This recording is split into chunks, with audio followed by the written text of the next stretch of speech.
너희는 세상의 소금이니 소금이 만일 그 맛을 잃으면 무엇으로 짜게 하리요. 후에는 아무 쓸데없이 다만 밖에 버려져 사람에게 밟힐 뿐이니라. 너희는 세상의 빛이라. 산 위에 있는 동네가 숨겨지지 못할 것이요. 사람이 등불을 켜서 말 아래 두지 아니하고 등경 위에 두나니 이름으로 집안 모든 사람에게 비치느니라. 이같이 너희 빛이 사람 앞에 비치게 하여 그들로 너희 착한 행실을 보고 하늘에 계신 너희 아버지께 영광을 돌리게 하라. 아멘. 이 말씀은 혹 기억하시는 분이 있을지 모르겠는데 2018년도 이제 중심부 여름 집회를 비설산에서 할 때 그때 했던 말씀입니다. 그때 무슨 말 했는지 다 기억 못하지만은 이제 그때 제가 하고 싶었던 그 마음 가지고 오늘도 사실은 동일한 마음으로 이 말씀을 같이 나눠야 되겠다 생각을 했습니다. 이같이 너희 빛을 사람 앞에 비치게 하라 이제 말씀했습니다. 복음의 빛은 우리 삶의 모든 영역에 이제 비치게 해야 한다는 말씀입니다. 우리 심장에서 품어지는 피가 온몸을 돌고 말초혈관까지 잘 흘러야 몸이 건강합니다. 그것이 가슴이나 머리에만 머물러 있으면 수족을 못 쓰게 되죠.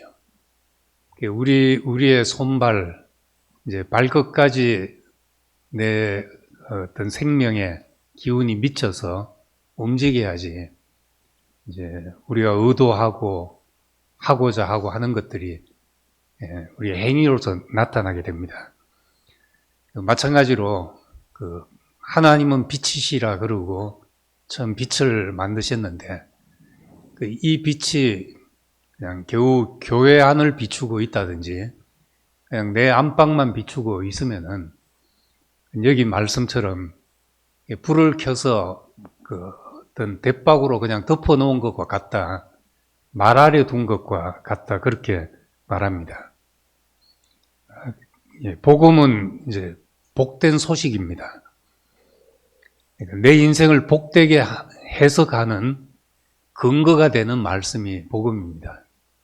어떤 말씀이 나에게 복음으로 들렸다 하는 것은 그 말 자체가 심오한 말이라서가 아니라 그것이 내 모든 인생을 해석하는 근거가 되기 때문에 우리에게 복음이 됩니다. 그래서 복음의 기초에서 내 인생관이 생기고 또 가치관이 생기고 세계관이 생겨납니다. 내가 세상을 어떤 눈으로 보고 어떻게 살아갈 것인가 하는 것까지 이제 비춰지게 되는 겁니다. 그래서 그런 의미에서 하나님의 말씀은 이제 모든 말씀이 다 우리에게 복음이죠. 이제 어느 한 말씀만 복음이 아니라 이제 모든 것이 복음이기 때문에 우리 모든 삶을 다 비추고 있습니다. 그래서 이제 성경 안에 있는 1500년이라는 기간 동안에 많은 사람들의 그 삶이 조명되고 이 안에 사실은 우리 인생의 이야기가 다 망라되어 있는 겁니다. 물론 지금처럼 AI를 어떤 눈으로 어떤 관점으로 봐야 되는가 또는 이 시대의 문제를 어떻게 봐야 되는가 하는 것이 구체적으로 나와 있지는 않지만은 인간이 겪은 성경 안에서 인간이 겪은 모든 과정들이 해 아래 새 것이 없다고 오늘 우리 삶에도 깊이 들여다보면 다 적용이 되는 그런 말씀입니다. 너는 흑인이 흙으로 돌아갈 것이다. 빛이 있으라 하니 빛이 있었다. 이것도 복음이지만은 흑인이 흙으로 돌아갈 것이다. 이것도 복음이죠. 어쨌든 모든 말씀이 복음인 것은 우리 삶의 모든 영역을 비추고 있기 때문에 이제 그렇습니다.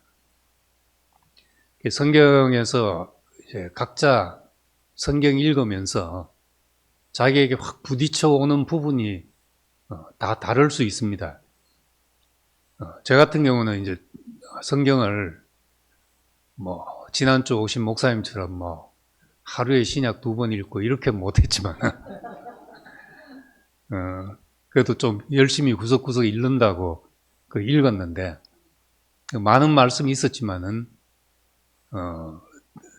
빌립보서 3장 9절에 있는 말씀처럼 예수 안에서 내가 발견된다 하는 말씀이 어느 날 이거였구나 싶은 생각이 들면서 그야말로 어떤 말씀 안에서 환희가 느껴지는 저한테는 그런 말씀이었습니다.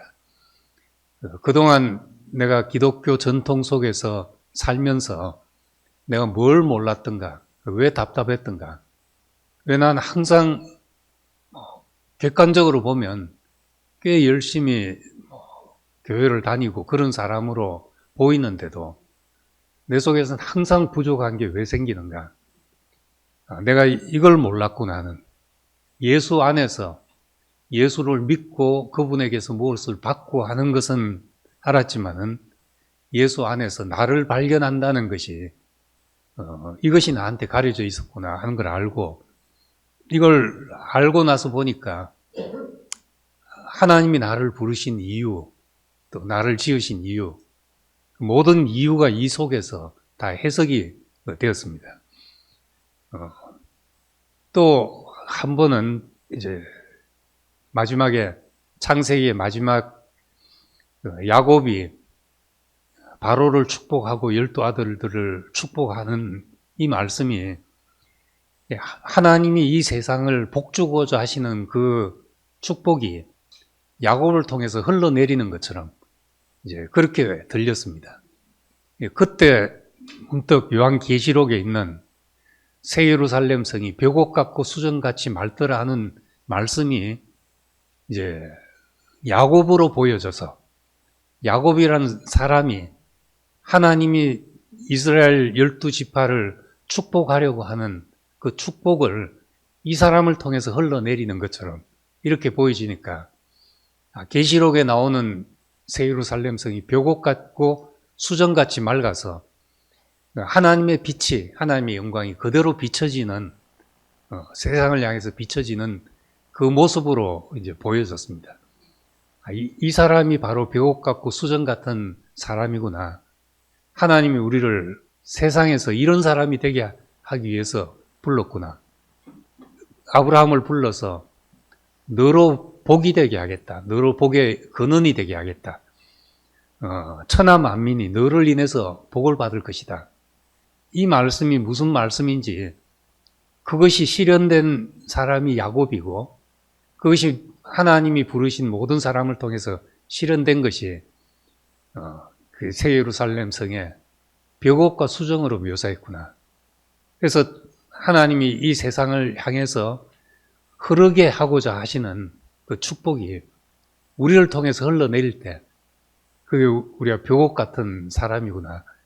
이런 생각이 들면서 이제 그때부터 제 아이디를 웬만한 데는 다 이 벽옥으로 영어로는 이제 제스퍼인데 제스퍼라는 것을 아이디를 써가지고 그것도 이제 아이디 하면 워낙 이제 사람들이 많기 때문에 중복되잖아요. 그래서 앞뒤에 뭘 붙여가지고 그렇게 쓰고 했는데 그러다가 이제 캐나다에 있는 제스퍼라는 공원에 갔습니다. 로키 산맥에 있는. 거기는 정말 사람 손때가 안 묻은 한 천년 만년 사람이 손타지 않은 곳 같은 자연에 의해서 나무가 살다가 죽고 또 물이 흘러서 그냥 이 평지가 되고 정말 사람 손이 안 대이면 하나님이 지은 그대로가 이런 모습이겠구나 싶은 그 생각이 들었습니다. 그 흐르는 이제 물길과 이런 걸 보면서 이것이 이제 인격이라면 정말 얼마나 아름다울까 이런 생각이 들면서 벽옥 같고 수정 같다 하는 말씀이 저한테는 또 소망이 되게 됐죠. 내 인생의 목표가 되었습니다. 근데 이제 그러고 나서 보니까 이 말씀에 저처럼 은혜 받은 사람이 별로 없더라고요. 거의 알고는 있지만은 제가 느낀 것처럼 그렇게 느낀 건 없었던 거죠. 보면 또 다 자기대로 어떤 사람은 생명이 자란다는 말에 은혜를 받기도 하고 또 어떤 말에 은혜 받기도 하는데 저는 그런 말을 들으면 그렇지 맞지 싶은데 그게 막 가슴으로 확 타오르는 말은 저한테는 또 아닌 거예요. 그래서 다 이 복음이 이것이 복음이다 하고 어떤 규정 지어 놓을 수 있는 것이 아니고 하나님이 그 사람에게 하시는 말씀, 그 사람에게 크게 들리는 것이 복음이니까 성경에 있는 모든 말씀이 사실은 복음이고 그것이 나에게 어떻게 이제 살아있는 말씀이 되냐 하는 문제라는 것을 알게 됐습니다. 그래서 우리가 어떤 특정한 것만 예를 들면 루터는 로마서 1장 17절이 자기에게 자기 인생에 무거운 짐을 확 걷어가는 것처럼 오직 의인은 믿음으로 말미암아 살리라 한 이 말씀이 수도사로서 고행을 하고 막 깨끗해지려고 애쓰고 하던 이 짐이 확 달아나 버리는 그런 깨달음이 와서 이것이 자기한테 복음이 되었던 거죠. 그래서 그 루터에게 복음이 된 것이 개신교에서는 다 복음이 되다 보니까 그 말이 교리가 되어버린 겁니다. 물론 그 말이 맞고 복음이지만은 그 말에 은혜 될 수도 있고 또 그 다음 말에 은혜 될 수도 있고 사람마다 그런 겁니다. 그래서 어떤 특정한 말씀만 복음이라고 한다면 교리적이 되기 쉽습니다. 또 이제 뭐 근원, 본질, 또 존재 이런 말들을 많이 씁니다.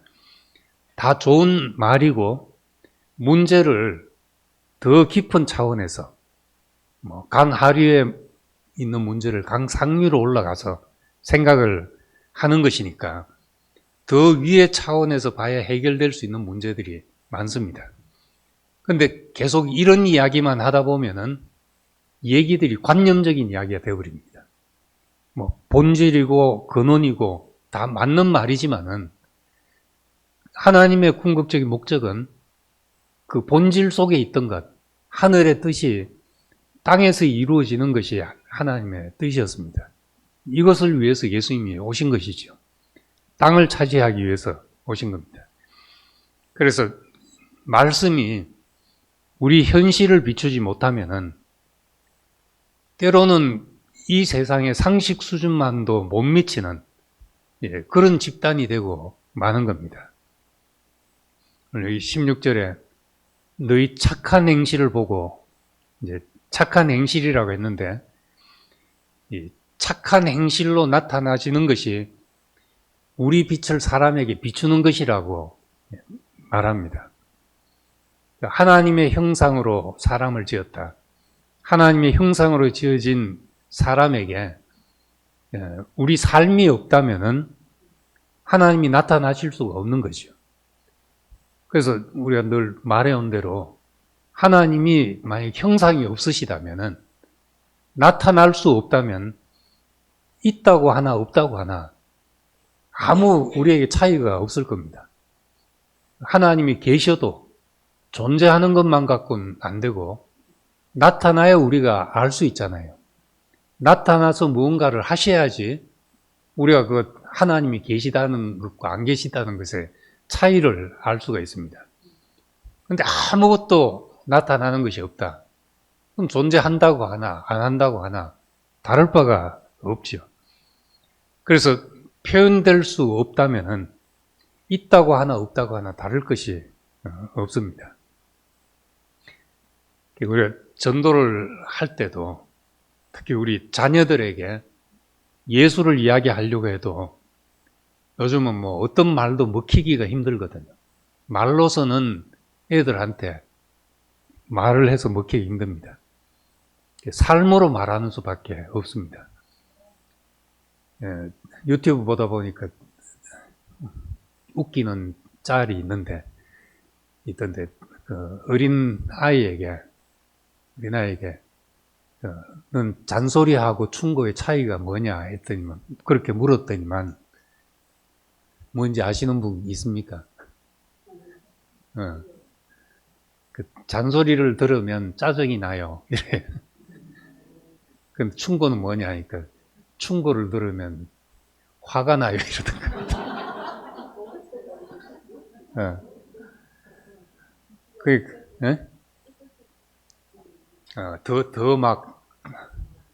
더 분노나고 힘들다는 거죠. 더 짜증나고. 그러니까, 요즘 애들한테는 뭐 잔소리든 충고든 뭐 좋은 말이라고 몸에 좋으니까 먹어라 이거 가지고 안 되는 거예요. 자기 입에 맛있어야지 되는 것이니까. 그러니까 이제 이 시대의 아이들에게, 우리 자녀들에게 뭘 줄 수 있을 것인가? 뭐 성경을 읽어줄 것인가? 내가 아는 뭐 예수 이야기를 해줄 것인가? 참 어려운 문제인데, 부모의 삶을 보고 나도 저렇게 살고 싶다 하는 마음이 생기는, 이것은 말릴 수가 없는 일이죠. 이 세상에서도 마찬가지입니다. 내 인생에 하나님의 주권이 시인되고 예수의 죽으심을 본받아 사는 어떤 것이 그 삶으로 드러날 때, 그것이 사람들에게 빛이 되는 겁니다. 저 사람에겐 왜 저런 평안이 있는가?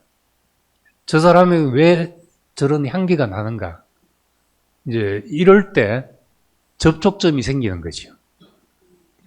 그래서 우리는 다른 사람들과 어디서 접촉점이 생겨서 이야기가 되는가?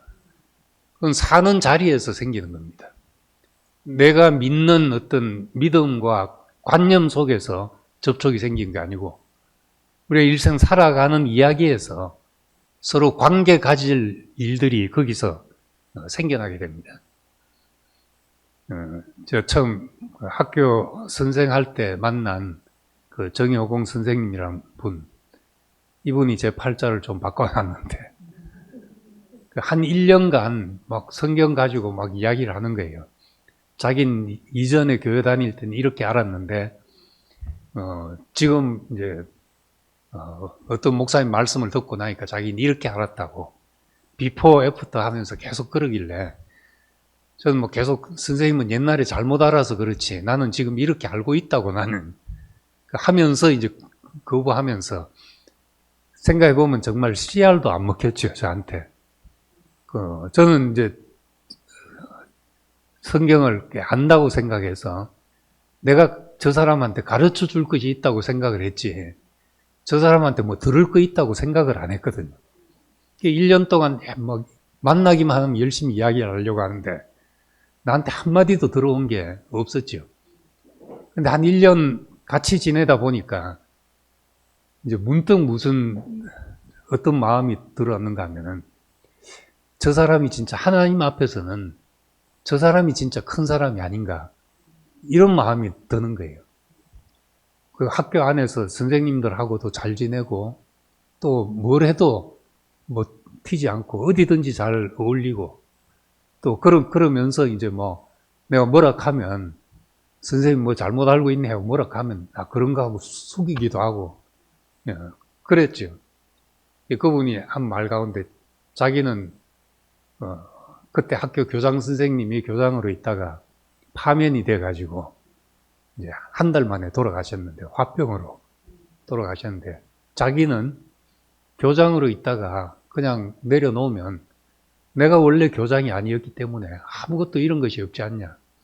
나는 배추 장수를 해도 고구마 장수를 해도 난 뭐 지금 선생으로 있다가 해도 아무 상관이 없다, 그런 이야기를 하길래, 선생님은 그릇이 작아서 그렇지 나는 그래 못합니다, 이렇게 생각하면 무시가 됐던 사람이죠. 근데 내가 무시했던 사람한테서 인정될 만한 것이 나오니까 그 삶이 나보다 낫다 싶으니까 하나님 앞에서는 저 사람이 진짜 나보다 큰 사람이 아니겠나. 이 마음이 들면서 마음이 바늘구멍만한 틈이 열리게 되었습니다. 그래서 한번 들어봅시다. 이런 마음이 생기게 된 거죠. 그게 참 신기하게 어떻게 그렇게 그런 마음이 틈이 생기게 됐는지. 우리도 다른 사람에게 막 큰 비밀을 알려준다고 되는 게 아니라 틈이 생기면 이제 관계가 되거든요. 그 틈은 우리 삶이 향기롭게 느껴지거나 자기에게 없는 그 아름다운 것이 나타난 걸 볼 때 마음을 열게 되는 겁니다. 이것은 말이 아니고 삶이죠. 그래서 어떤 신학자가 예수님은 구약의 모든 말씀을 살로 바꿨는데, 말을 살로 바꿨는데 2000년 동안 기독교인들이 한 것은 그 예수의 살을 다시 말로 다 바꿔버렸다. 말잔치로 다 바꿔버렸다는 겁니다. 사람들이 정말 찾는 것, 그런 사람을 보고 싶어 하잖아요. 그런 말이야 서점에 가면 쌓여 있습니다. 근데 그런 사람을 보고 싶어 하기 때문에 오늘 이 마태복음 5장에 있는 이 말씀이 바로 그걸 이야기하는 거죠. 너희가 소금이 아니냐? 맛을 잃으면 뭐 하겠냐? 너희가 빛이 아니냐? 빛을 대박에 덮어두면 뭐 하냐? 높은 데 달아서 모든 데 비치게 해야 되지 않냐? 이같이 너희 빛을 사람에게 비치게 하여 너희 행실을 보고 하나님 아버지께 영광을 돌리게 하라. 그래서 우리가 너무 어떤 행위로서 내 의를 가지려고 하고 했기 때문에 우리는 이제 행위를 내려놓고 근본 하나님이 지으신 그 자리에서 나를 새롭게 발견해야 된다는 이 말씀에 우리는 주력했던 거죠. 그렇다고 해서 내 의를 없애기 위해서 행위는 아무렇게 해도 되냐? 바울의 말로 하면 결코 그럴 수 없느니라. 그렇게 말한 것 같습니다. 뜻이 하늘에서 이루어지듯이 땅에서도 이루어지게 하시옵소서. 예수님의 기도처럼 땅에서 사는 삶에 우리의 복음이 우리에게 빛으로 비춰져서 그렇게 복음으로 사는 것이 아니면 땅을 도로 사탄에게 내주고 마는 것입니다. 그래서 우리가 참 비판했던 이 삶을 놔두고 죽음 이후의 천국을 바라는 그 어떤 이제 막연한 근거 없는 지금이 소중한데 죽음 이후만을 목표로 살아가는 이제 그런 그리스도인들. 근데 그것이나 현실이 아닌 관념적인 것에 치우쳐 있는 것이나 사실은 매 한 가지죠. 땅을 잃은 것은 매 한 가지라는 겁니다. 그래서 오늘 말하려고 한 것은 이 땅과 세상 대비되는 것이 이제 하늘과 교회 이렇게 볼 수 있잖아요. 이것이 서로 적대적인 관계가 아니라 서로에게 있어야 되는 그런 관계입니다. 땅과 세상은 빛이 비춰야 하는 곳이고 경작돼야 할 곳이죠. 창세기 1장의 말씀대로 하자면은 생육하고 번성하여 땅에 충만하라. 땅을 정복하고 모든 생물을 다스리라. 이 말씀은 결국 창세기를 쭉 읽어가서 보면은 복을 분배하라는 말씀인 겁니다. 정복하고 다스리고 하는 것이 어떤 자연을 마음대로 하고 하는 말이 아니라 인생이 참 하나님 앞에 복된 위치에 있음으로 말미암아 그 복이 모든 사람에게 흘러가게 하라는 이제 그런 말씀입니다. 요한복음 3장 16절에 하나님이 세상을 이처럼 사랑하사 했잖아요. 이 세상이란 말이 우리가 그리스도인들이 세상을 등재해야 된다고 말하는 그 세상과 같은 말입니다. 코스모스란 말입니다. 하나님이 이 세상을 이처럼 사랑하셨다고 했습니다. 그러니까 교회만 어떻게 되고 세상은 결국 심판받을 곳이니까 심판받을 때까지 내던져 주는 것이 아니라 복음에 이같이 너희 빛이 비치게 해서 그 세상을 비출 수 있도록 하는 것이고, 하나님은 세상을 사랑하셔서 독생자를 주셨다고 그렇게 말하고 있습니다. 이 세상과 교회는 이제 분명히 원리가 다르지만 우리가 이 두 세계를 지금 살고 있는 것이거든요. 낮에 대부분의 시간을 직장 가서 내가 돈을 버는 데 사용합니다. 여기는 경쟁하고 남보다 더 나아야 되고 일을 잘해야 되고 이런 곳이죠. 그래야 인정받는 곳입니다. 근데 이제 집에 돌아오면은 반대로 쉬어야 하는 것이잖아요. 집에 와서도 경쟁하고 막 일을 더 잘해야 하고 하면은 피곤해서 사람 못 삽니다. 집에서는 정반대의 원리로 쉬고 다리 뻗고 이렇게 사는 곳이니까 우린 두 세계를 왔다 갔다 하면서 잘 살고 있는 거죠. 교회와 세상도 마찬가지입니다. 하나님이 이스라엘 백성을 부를 때 애굽에서 내 백성을 불렀다 그랬습니다.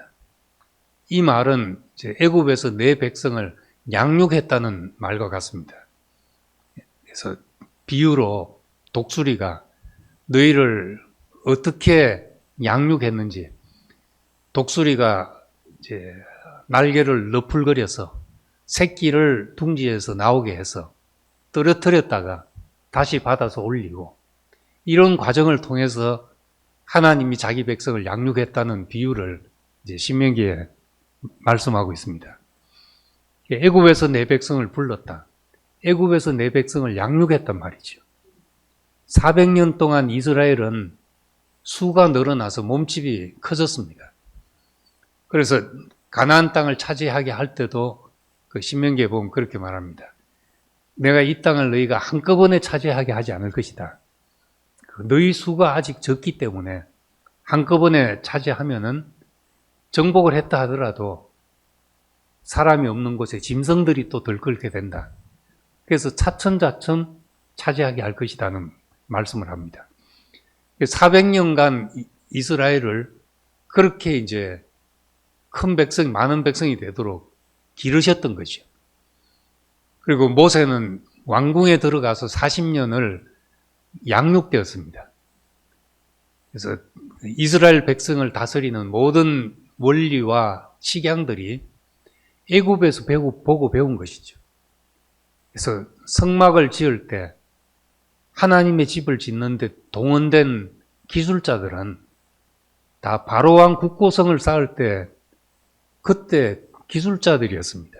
그 기술자가 성막을 짓는데 그대로 쓰여졌던 것이죠. 400년 살다 나온 사람들이 히브리어를 썼겠습니까? 무슨 말을 썼겠습니까? 이집트어를 쓰지 않았겠습니까? 이집트어를 쓰면서 하나님의 뜻을 이야기하고 그렇게 했던 것이죠, 처음에. 그러니까 전부 세상에서 배워온 것들입니다. 우리가 지금 여기서 간증하고 말씀을 나누고 한 모든 언어가 다 학교에서 배운 덕분이잖아요. 학교에서 언어를.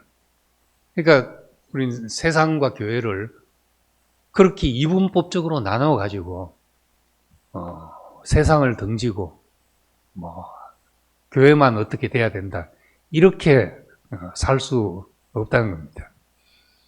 교회 생활을 하지만은 세상에서 배운 언어, 세상에서 배운 우리 컴퓨터 기술, 세상에서 번 돈으로 지금 이렇게 살고 있는 것입니다. 이걸 이제 극단적으로 나누면, 예를 들자면 옛날 한때 밤늦게까지 교제하고 직장 가서 너무 피곤하니까 화장실 변기에 거꾸로 앉아서 엎드려서 좀 자다가 다시 나왔다 그러고, 이런 걸 또 교회 와서 자랑처럼 이야기를 하고, 그런 적도 있었고, 뭐 어디 연수 가면 출석만 부르고 나와가지고 교회 형제들하고 교제하는 데 가고, 이것이 자랑스러울 때도 있었습니다. 이제 그렇게 살면 세상 사람들 눈에는 뭐 반사회적인 집단으로 밖에는 보이지 않는 겁니다. 만약에 교회가 필요하다고 뭐 극단적인 예로 세상에서 뭘 훔쳐와도 된다고 생각을 한다면은 이 사회에 암적인 존재밖에 안 되는 것이죠. 오늘 한국에 들어온 이제 기독교가 뭐 노래에도 있지만 세상 등지고 십자가 보내, 죄 많은 이 세상은 내 집 아니요, 이런 노래를 부르면서 세상과 교회를 갈라놨기 때문에 세상에서 저 사람들이 있으나 마나한 사람들이 되는 거죠. 그러면 우리 땅을 잃어버리게 된다는 겁니다. 우리가 설 수 있는 땅이 없어지게 되는 거죠. 예를 들어서 교회들이 들어가는 곳마다 다 막 주차가 엉망이고, 예를 들어서 뭐 건널목 걷는 거 불법이 성행하고 또 시끄럽고 이러면은 교회 임대를 해주려고 하겠습니까? 예를 들자면 결국은 설 땅을 잃게 돼버리고 만다는 겁니다. 예, 어떻게 보면 100년의 기독교가 한국에 들어와서 이제 100년도 훨씬 넘었죠. 한 140년이 돼가는 이 기간 동안에 이제 이런 사람들이 이 사회에 있어서 복이 되겠냐. 그래서 요즘 유튜브에도 그런 게 있더라고요.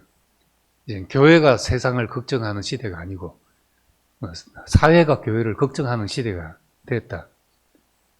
이런 것이 이미 세상 사람들 속에는 자리 잡고 있기 때문에 이런 것이 우리가 이제 땅을 잃어가는 모습이 되어버린다는 겁니다.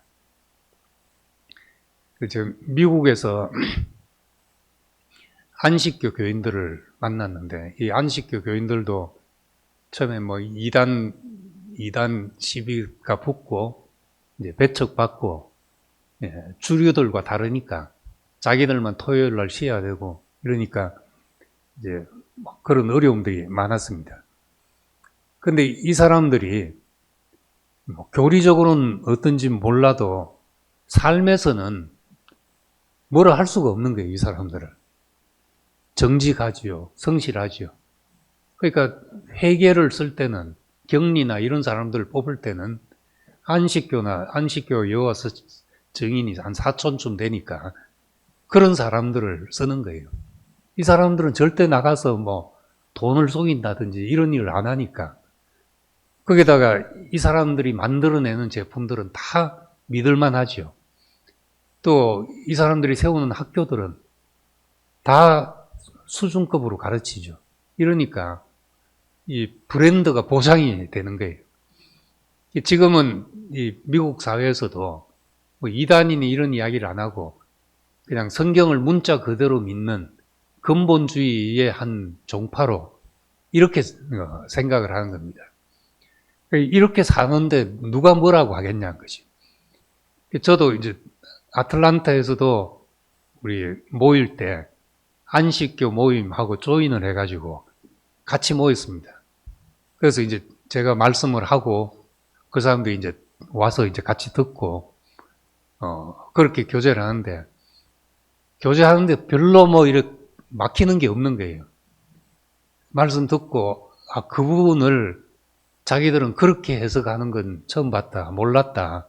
그런데 참 그렇게 해석하니까 좋네요 하고, 이제 인정도 할 줄 알고, 자기들 하고 싶은 이야기도 하지만 이야기 들을 줄도 알고, 보통 사이비 집단이라고 말한 사람들 만나면은 들을 생각을 안 하거든요. 자기들 하고 싶은 이야기만 하고 상대방을 구원받아야 될 대상으로 생각하고 한 수 아래로 생각하고 이래버리죠. 근데 이 사람들은 어쨌든 주고받고가 되는 거예요, 교제가. 근데 이제 딱 안식일 문제만 나오면은 완전히 고집으로 돌변하는데, 성경에 어디 안식일을 폐하라는 법이 어디 있냐는 거지. 아무리 그 참된 의미가 중요하지 않냐, 날짜가 중요한 게 아니라 이브리스의 참 안식은 자기 일이 끝나는 것이라고 하지 않았냐 해도, 그렇지만 성경의 안식일을 폐하라는 것이 어디 있냐. 하나님의 말씀은 1.1획도 폐하지 않는데 하면서 그 대목에서는 완강한 고집이 있죠. LA에서 만난 분들도 참 사람들이 괜찮아가지고 그냥 뭐 이웃으로 친구로 살아도 좋다 싶은 사람인데, 이 사람도 안식일 문제만 나오면 딱 이제 깃대를 세우는데, 근데 다른 면에 다 열려져 있으니까 뭐 한 가지 고집 부리는 건 봐줄 수 있겠더라고요. 그런 점은. 그러니까 뭐 그런 점은 뭐 그렇게 생각하고 뭐 살라고 하고, 그래도 다른 면은 다 참 훌륭하다 사람들이 이렇게 인정을 하니까 사회에서, 이 세상에서 설 수 있는 자리가 생기고 그 사회의 일원으로 자리매김이 되는 겁니다. 그러니까 사실은 우리도 살 길이 그거지요.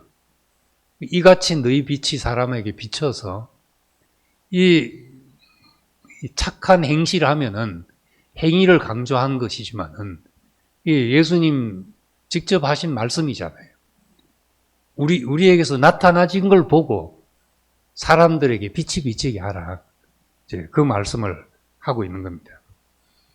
이 세상을 망할 곳으로 보지 않고 복음의 빛이 비쳐야 될 곳으로 본다는 것.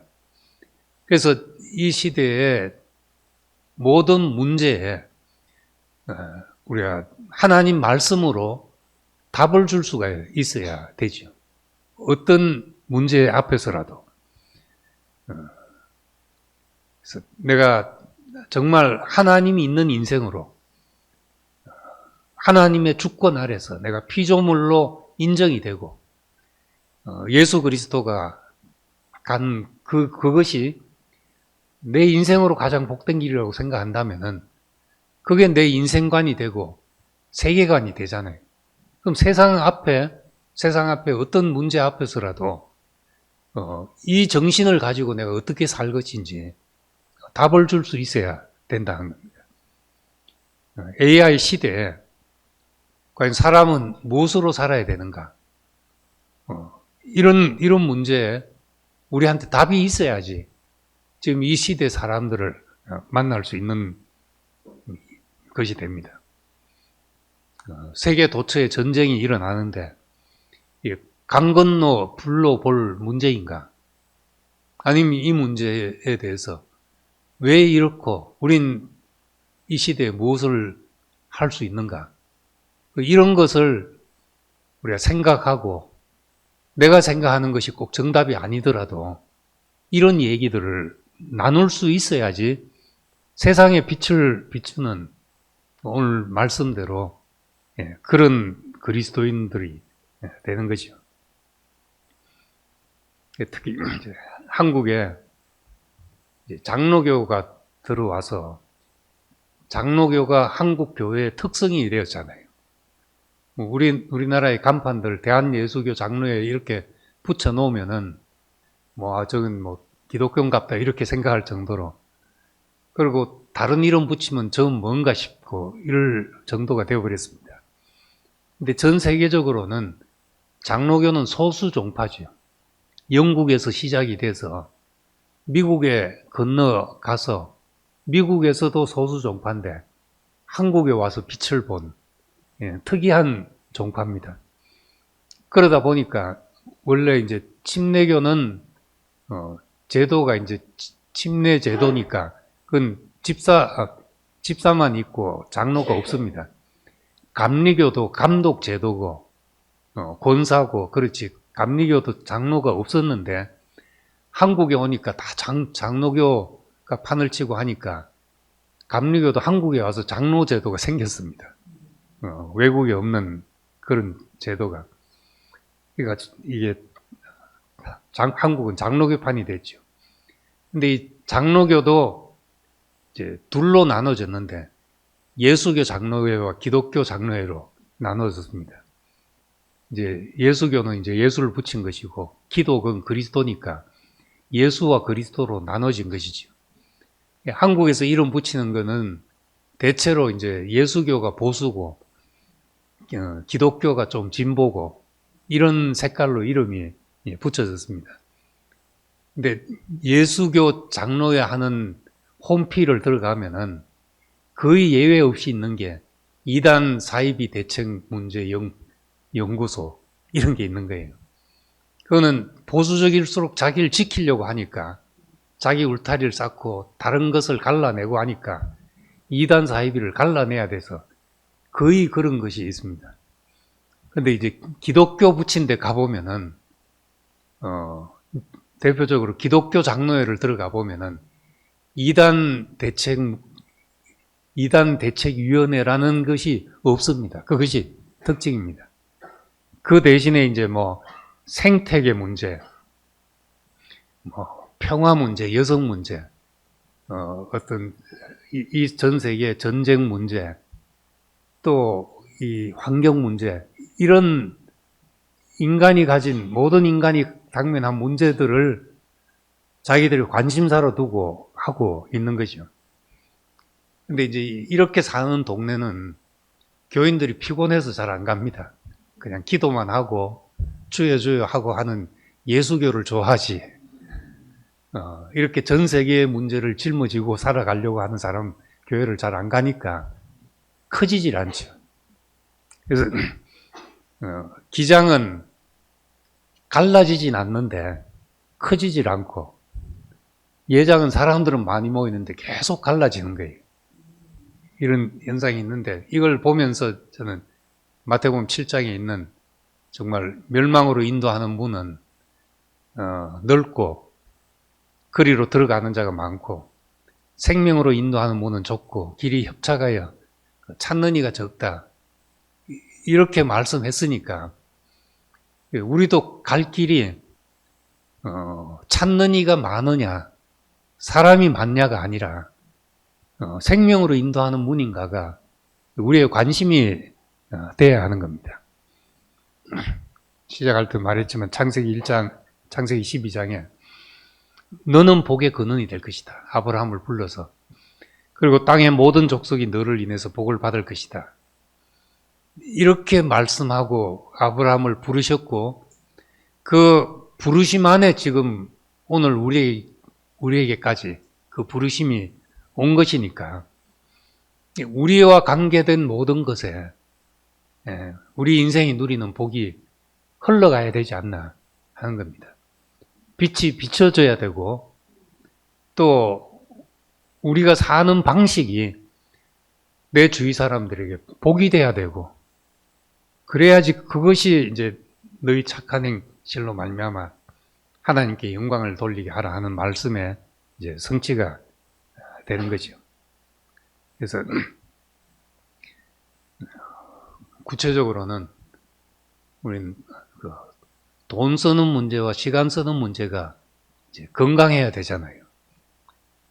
그래서 이제 11조라는 제도가 있는데, 사실은 11조라는 제도는 이스라엘에 이제 12지파가 있는데, 그 중에 레위 지파는 따로 땅의 기업을 받지 못하고, 그 대신에 이제 요셉 지파가 2지파가 되었고, 그리고 12지파가 되는데, 이 나머지 한 지파, 레위 지파는 그냥 각 지파들 사이에 흩어져서 하나님 섬기만 일만 하게 하고, 10분의 1씩 11조를 하니까 레위 지파가 살 수 있는 몫이 되는 거죠. 그래서 11조의 정신은 이제 자기를 위해 다 쓰지 않고 이제 형제를 위해서 쓰는 몫으로 11조가 이렇게 따로 책정이 됐던 겁니다. 더 확대하면은 내 필요가 아닌 다른 사람 필요를 위해서 쓰도록 하는 거죠. 난 이런 정신이 신약 성경에도 보면 이제 11조 하라는 이야기가 없는데, 예수님이 마태복음 23장 23절에 보면 딱 한 번 11조를 언급한 적이 있는데, 책망하시면서 너희가 박하와 채소와 유향의 11조는 드리지만은 의와 인과 신은 버렸다. 그러나 이것도 행하고 저것도 버리지 말아야 할지니라. 이거 가지고 이제 교회 목사님들은 11조도 버리지 말아야 한다고 이제 그렇게 주장을 합니다. 근데 저는 이 정신을 가지고 우리 교회도 늘 우리 교회 안에 필요한 것만 쓰다 보면 돈이 많아져도 필요는 더 커지지 끝이지가 않습니다.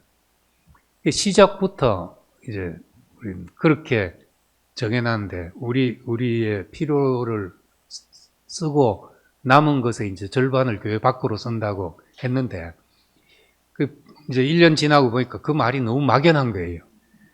필요한 만큼 쓰고 하면 다 쓸 수도 있는 거고 막연하니까 차라리 우리 소위의 10분의 1 또는 1년 12달 치 중에 한 달 치 몫은 마지막 12월 달 몫이든지 이것은 우리 필요 밖의 필요를 위해 쓴다 이렇게 책정을 해도 좋다는 생각이 들고 개인적으로도 내가 나를 위해서 쓰는 거는 10분의 9면 되고 많든 적든 10분의 1이 내 필요 밖의 사람들에게 쓴다. 어디 기부를 하든지 내가 필요한 사람들에게 나눔을 갖든지 이런 정신을 갖는 것이 필요하다고 생각을 합니다. 예수님 말씀에 내 재물이 있는 곳에 내 마음이 있다. 그리고 부자 청년에게 십계명을 지키라니까 그거 다 했습니다. 다. 근데 그건 다 할 수 있거든요. 근데 내 소유를 팔아 가난한 사람이 나눠주라. 이 자리에서는 하지 않으면 안 되는 거니까. 다른 것은 관념적으로 다 되지만은 그건 실제로 해야 되는 문제죠. 이것이 이제 어떻게 내 소유가 분배되냐 하는 것은 내 삶이 얼마나 건강해지는가 하는 것과 관련이 있다는 생각을 합니다. 교회 11조 하라는 말이 아니라 내 인생이 그렇게 다른 사람을 위한 몫으로 늘 흘러갈 물길이 있어야 나도 부패하지 않고 건강해질 수 있게 됩니다. 그리고 시간도 마찬가지입니다. 처음 와보니까 월화수목금토 날마다 모임이 있고 거의 매일 교회 오는 분들이 있더라고요. 그런 분들한테 그럼 애는 언제 키우냐 내가 반문하고 세상 사람들은 언제 만나냐. 내가 건강하자면은 그런 것이 건강한 생활이 아니지요 사실은. 교회 월화수목금토 와서 늘 이 사람들하고만 지낸다. 이게 건강한 생활이 아니고 직장 다니면 직장 다니는 사람들하고 관계 가질 시간이 있어야 되고 내가 주민들하고 산다면 주민들하고도 관계 가진 시간이 있어야 되고 그러면서 교회 생활을 할 때 왜 이것이 우리에게 절실한 필요인지를 더 분명하게 느낄 수 있게 될 겁니다. 시간이나 돈이나 내 인생이 늘 밖으로 흘러갈 수 있어야지 안도 건강해지고 안도 밝아지게 되는 거죠. 그래서 맛을 잃은 소금이 되지 않자면 그냥 대박에 덮여버린 말에 덮여버린 빛이 되지 않자면 우리가 살아가는 삶이 사람들에게 비치게 해서 우리가 사는 것을 보고 그것이 하나님에게 영광을 돌리게 하라는 이 말씀이 어찌 보면 이제 예수님의 메시지 가운데 아주 명백한 메시지임에도 그동안 우리 삶에서 간과된 그런 부분이라는 생각을 하게 됐습니다. 그래서 2017년도, 18년도부터 대구 와서도 제가 이제 이 이야기를 먼저 하게 됐고, 오늘도 이제 새해 첫날 이제 이 말씀을 다시 생각해 보게 됩니다. 그래서 우리 교회가 우리 안으로 늘 우리끼리 만나가지고 우리끼리 재미있게 사는 사회가 아니고 우리가 가진 그 귀중한 가치들이 사람들에게 흘러갈 수 있는 물꼬가 트여지기를 원하고, 흐르는 물길이 있어야 저수지도 물이 건강해집니다. 살아있는 물이 되게 되거든요. 그래서 이 말씀을 오늘 신년 처음이라 나누게 됐습니다. 하여튼 잘 소화가 돼서 함께 우리 빛이 사람들에게 비치는 그런 교회가 되기를 소망합니다. 기도하겠습니다.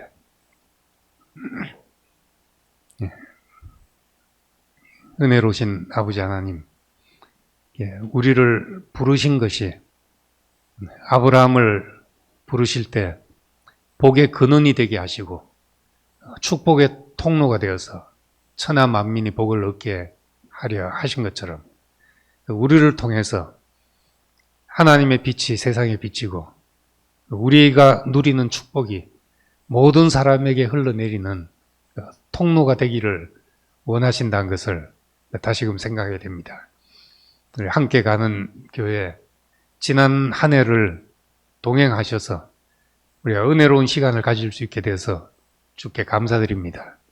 새해 한 해를 시작하면서 이젠 우리 빛이 사람들에게 비치는 한 해가 되게 하시고, 우리가 누리는 복이 모든 사람이 함께 누리는 복이 되기를 원합니다. 이를 위해서 오늘 말씀이 우리 안에 또 깊이 이해되고 소화되기를 원합니다. 예수님 이름으로 기도드립니다. 아멘.